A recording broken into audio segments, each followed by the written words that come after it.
வாழும் மாதா தொலைக்காட்சி நேயர்களுக்கு வணக்கம். இன்றைய நிகழ்ச்சியில் நம்ம ஐபிஎஸ் ஐபிடி பார்க்கலாம். அதாவது சிலருக்கு சாப்பிட்ட உடனே மோஷன் போகணும்னு தோணும், சிலருக்கு வெளியில் சாப்பிட்டாலே ஒத்துக்கொள்ளாது, இரிட்டபிள் பவுல் சின்ட்ரம். பார்த்தீங்கன்னா ட்ராவலும் பண்ண அவங்களுக்கு தயக்கம் பயம் இருக்கும். இது அதிக பேருக்கு இந்த பிரச்சனை இருக்குது. இதற்கு என்ன செய்யணும் அப்படின்னா, இதெல்லாம் குடல் சார்ந்த பிரச்சனைகள். குடல்ல நமக்கு நன்மை செய்யும் பாக்டீரியாக்கள் நிறைய உருவாக்குது, ப்ரோபயோட்டிக். அந்த உணவுகளை நம்ம எடுக்கணும். இப்போது சாதம் இருக்கு, அதில் தண்ணி ஊற்றி வச்சுருங்க நைட்டில், பழைய சாதம். அதுவும் முடிந்தால் ஒரு மண் சட்டி, ஒரு மண் பாத்திரம், அதில் வச்சு அந்த சாதத்தை வச்சு தண்ணி ஊற்றி வச்சுருங்க. காலையில் எடுத்து அதை கரைச்சி மோர் போட்டு கொடுக்கலாம். தேவைப்படுறவங்க 2 சின்ன வெங்காயம் கடிச்சிக்கலாம், இல்லை வெங்காயம் கட் பண்ணி போட்டும் சாப்பிடலாம். இதுதான் காலை ஃபஸ்ட்டு அவங்க சாப்பிட வேண்டிய நேரம். அப்படி இல்லை, வெறும் அந்த தண்ணி மாத்திரம், பழைய சாதத்தில் இருக்கிற தண்ணி எடுத்து அதில் கொஞ்சம் மோர் கலந்து சாப்பிடும்போது நமக்கு நன்மை செய்யும் பாக்டீரியாக்கள், அதாவது கோடிக்கணக்கில் உருவாகும். நம்ம உடம்புலையும் கோடிக்கணக்கான பாக்டீரியாக்கள் இருக்குது. அதில் நல்லதும் இருக்குது, கெட்டதும் இருக்குது.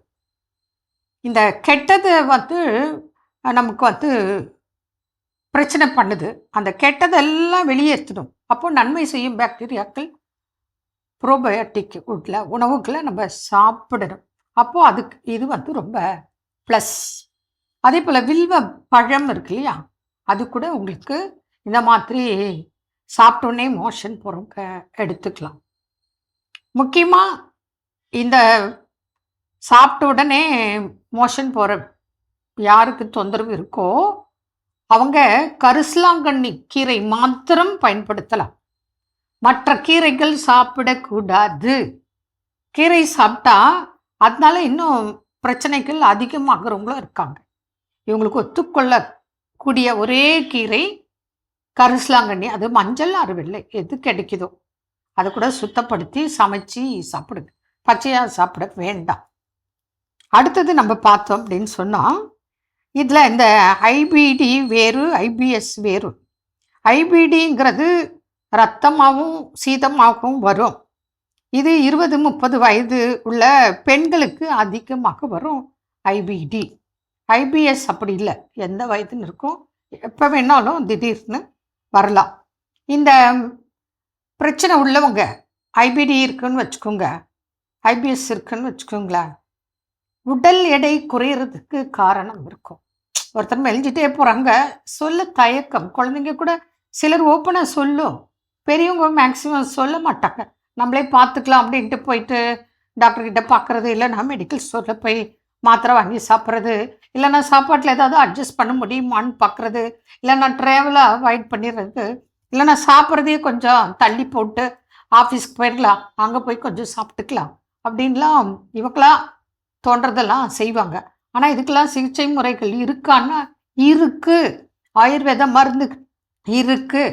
இது தொடர்ந்து கொடுத்து அவங்க எடுத்தாங்கன்னா நிச்சயமாக ஐபிஎஸ்ஸும் ஐபிடியும் குணமாக்கக்கூடியது தான். ஏன்னா நன்மை செய்யும் பாக்டீரியாக்களை உருவாக்கணும் நம்ம. அதுக்குண்டான உணவு முறைகள், அதுக்குண்டான மருந்துகள், அதில் தான் நான் உங்களுக்கு சொன்னேன். உணவுகளில் காரம் ஒத்துக்காது, புளிப்பு ஒத்துக்காது, புரியுதுங்களா? சில டைம் உங்களுக்கு வெளியில் எது சாப்பிட்டாலும் ஒத்துக்காது. அவங்க சொல்லுவாங்க, எனக்கு வெளியில் சாப்பிட்டாலே ஒத்துக்கலை அப்படின்னு தான் ஜென்டலாக சொல்லுவாங்க.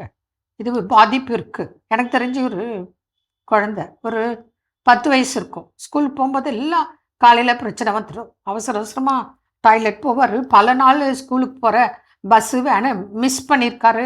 அப்புறம் வீட்டில் இருக்கிறவங்க என்ன சொல்லுவாங்க, திட்டுவாங்க, இவ்வளோ நேரம் என்னடா பண்ணிட்டு இருந்த, முன்னாடியே போகக்கூடாது. அவருக்கு முன்னாடியே வந்துட்டு தான் போயிருப்பார். அவருக்கு இருக்கிற பிரச்சனை இது. அதை தெரிந்து நம்ம மருத்துவர்கிட்ட கூட்டிகிட்டு போய் ட்ரீட்மெண்ட்டு பக்காவாக எடுத்து டயட்டும் கொடுத்து சில மாதங்கள் ஆகும், 2-3 மந்த்ஸாவது ஆகும் குணமாக. அது வரைக்கும் நம்ம தான் அன்பாக குழந்தைங்கள பார்த்து, பெரியவங்களுக்கும் அப்படி தான், சின்னவங்களுக்கும் அப்படித்தான். அப்போது அதெல்லாம் பக்குவமாக பார்த்து கொடுக்கும்போது நிச்சயமாக ஐபிஎஸ்ஸும் ஐபிடியும் குணமாக்கும் வழிகள் இருக்கு. கடைபிடித்தால் நிச்சயமாக பலன் கிடைக்கும். மீண்டும் நாளை சந்திப்போம். நன்றி. அன்னை மரியே வாழ்க.